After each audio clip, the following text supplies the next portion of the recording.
ঈদ মোবারক সকলকে। আমার অসুস্থতার সময় আপনারা দোয়া করেছেন, সেজন্য আপনাদেরকে অনেক ধন্যবাদ।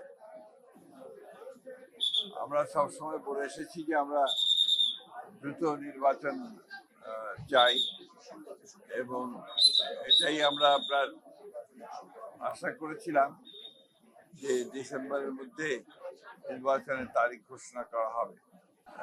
বোধহয় জাতির উদ্দেশ্যে ভাষণে এপ্রিল মাসের ঘোষণা করেছেন।